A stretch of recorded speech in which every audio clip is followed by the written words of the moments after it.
최대의 한우 산지인 경주는 물론 인접한 포항까지 구제역에 확산됐습니다. 구미의 한 대학 내에 주차돼 있던 은행 현금 수송 차량에서 현금 5억 3천만 원이 털렸습니다. 각급 기관에서는 오늘 종무식을 축소하거나 봉사활동으로 대신하며 차분하게 한 해를 마무리했습니다. 2010년 잘 마무리하셨습니까? KBS 9시 대구경북 뉴스입니다. 전국 최대의 한우 산지인 경주 그리고 포항에서도 구제역 양성 판정이 나왔습니다. 잠시 주춤하던 구제역은 경북의 11개 시군으로 늘어났습니다. 조지현 기자가 보도합니다. 오늘 추가로 구제역 양성 판정을 받은 경주의 한우농가 진입로에 방역 초소가 세워져 출입이 통제되고 있습니다. 이곳 농장은 지난 23일 구제역이 발생한 영천의 한우농가와는 25km 떨어진 곳으로 역학관계는 나오지 않고 있습니다. 경주는 한우 6만 9천여 마리를 사육하는 전국 최대 한우 집산지인데다가 젖소와 돼지 사육 두수도 각각 13,000마리와 14만 마리에 달합니다. 막상 지역에서 발생하고 나니까 막 허탈하고 앞으로 이 어려움을 어떻게 수습해 갈지 걱정도 되고. 경주 안강읍과 인접한 포항시 기계면의 한우농가와 어제 의심 신고가 들어온 영천의 또 다른 한우농가도 양성 판정을 받았습니다. 이로써 경북의 구제역 발생 지역은 11개 시군으로 늘었습니다. 경상북도는 오늘 구제역 양성 판정을 받은 경주와 포항, 영천의 한우농가 주변 500m 안에 있는 소와 돼지 1,000마리를 매몰 처분하기로 했습니다. 또 발생 농가로부터 10km 이내의 소와 돼지에 대해서는 추가로 예방 백신을 접종하기로 했습니다.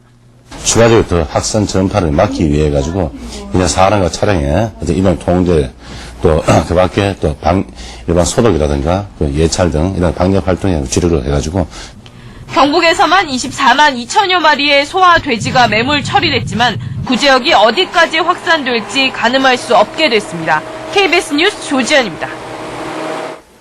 10월 말부터 안동에서 구제역 증상이 있었다는 의혹을 수사 중인 경찰은 구제역이 처음 발병했던 안동의 양돈단지를 다음 주 중에 수색하기로 했습니다.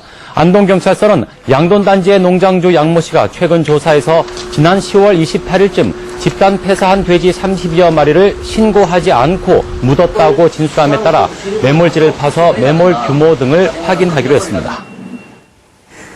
구미에서 오늘 현금 수송 차량이 털려 5억 3천만 원을 도난당했는데요. 마침 차량 내부에 숨겨진 CCTV에 용의자의 범행 장면이 생생하게 잡혔습니다. 이재민 기자가 그 화면을 단독 입수했습니다. 20, 30대로 보이는 남성이 도구로 차문을 부수고 현금 수송 차량 안으로 들어옵니다. 금고까지 부순 뒤 돈가방을 꺼내더니 차량 내부의 CCTV 메모리까지 빼갔습니다. 오늘 낮 1시 15분쯤 경북 구미의 모 대학에 주차해둔 현금 수송 차량에서 돈을 훔치는 장면이 차량 내부에 숨겨져 있던 또 다른 CCTV에 고스란히 찍혔습니다. 훔친 돈은 모두 5억 3천만 원입니다. 수송업체 직원 3명이 함께 점심 식사를 간 10여 분 사이에 벌어진 일입니다. 매뉴얼상에는 3명 타고 1명 지키고 하는데 이제 바쁘다 보니까 용의자는 경보기가 달려있는 운전석이나 조수석 대신 차량 옆문을 뜯고 침입했습니다. 또 이중 잠금 장치가 있는 금고를 손쉽게 열고 차량 내부에 있는 CCTV의 메모리 칩까지 제거하는 치밀함을 보였습니다. 누가를 여행을 했다든지 이동 경로를 사전에 파악해가지고 해서 가능성이 많아요. 경찰은 수송 차량 구조를 잘 아는 전문 절도범의 소행일 가능성이 높은 것으로 보고 CCTV에 잡힌 이 남성을 쫓고 있습니다. KBS 뉴스 이재민입니다. 2010년의 마지막 날 각 기관에서는 종무식을 축소하거나 봉사활동으로 대신하는 등 차분하게 한 해를 마무리했습니다. 이한희 기자입니다. 대구 고등법원과 지방법원 직원 400여 명이 한자리에 모였습니다. 다과 비용의 절반을 줄여 봉사단체에 보내고 간소하게 마련한 종무식입니다. 여기 계신 여러분들 모두 하나하나 분들이 열심히 일을 해주셨고 여러 가지 대비를 해주셨던 덕분이 아닌가 생각해서 김범일 대구시장은 집무실 대신 자동차 부품 공장을 찾았습니다. 연말에도 밀려드는 주문으로 분주한 생산 현장을 몸으로 느낍니다. 대구시의 다른 공무원들도 부서별로 복지시설을 방문해 청소와 위문품 전달 등 봉사활동을 펼쳤습니다. 원래 우리 이 기업들, 특히 제조업들이 아주 좋은 실적을 거두었습니다. 생산, 수출, 전부 전국 평균을 웃도는 정말 열심히 해준 데 대한 감사의 표시로 근로자들하고 같이 일도 좀 하고. 김건용 경북도지사는 구제역 발생 시군의 상황실을 방문해 공무원들을 격려했습니다. 구제역으로 시름에 빠진 축산 농가를 위해 경상북도는 올해 종무식은 물론 모든 시군의 해맞이 행사도 없앴습니다. 대구은행도 종무식 대신 출근길 직원들에게 양말을 나눠주며 노고를 격려했습니다. 떠들썩한 행사는 없었지만 한 해를 마무리하고 새해를 맞는 각오 많은 굳은 하루였습니다. KBS 뉴스 이한입니다.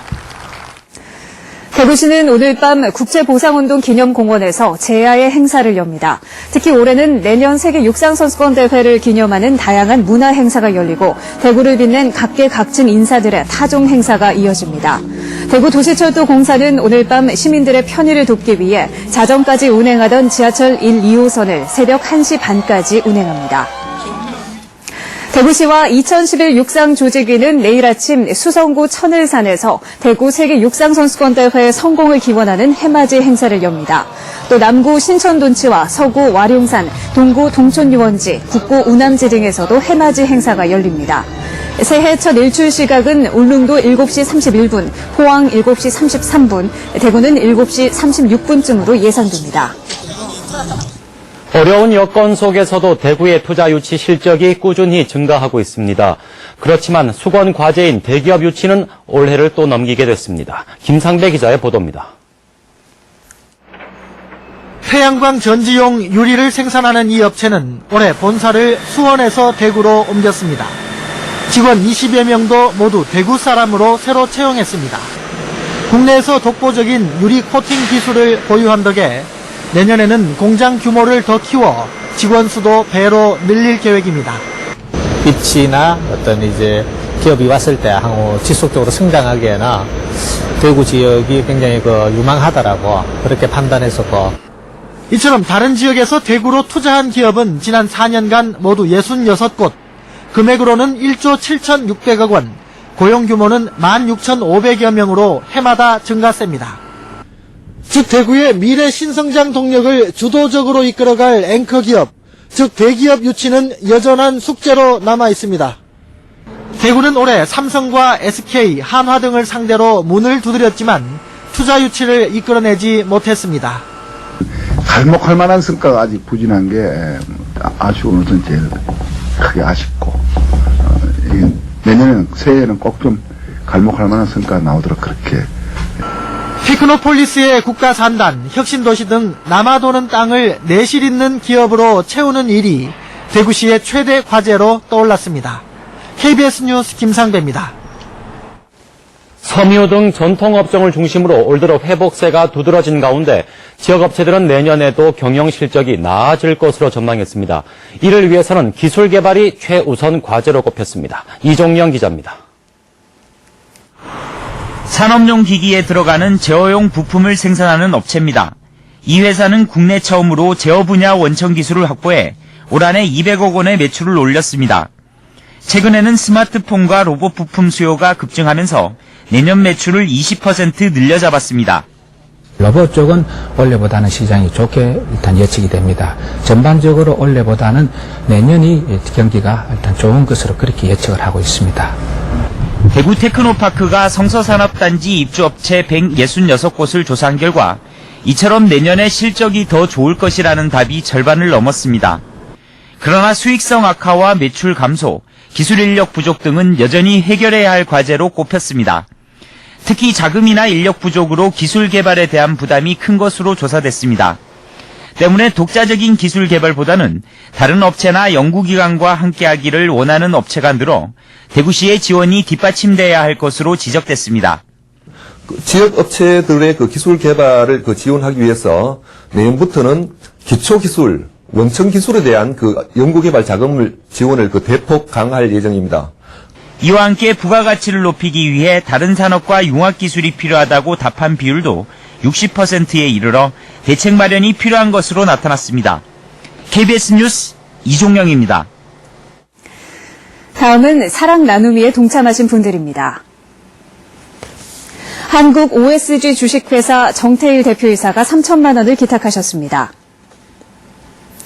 경희 알미늄 주식회사 계열사 임직원 일동 1,000만 원, 구미 남선 알미늄 자동차 사업부문 임직원 일동 855만 3,160원, 부성전력 주식회사 이성대 남덕여 대표이사 200만 원, 주식회사 동아직물 임직원 일동 200만 원, 주식회사 필링텍스 곽재철 대표이사와 직원 일동이 120만 원을 보내주셨습니다. 성금을 보내주신 여러분 고맙습니다.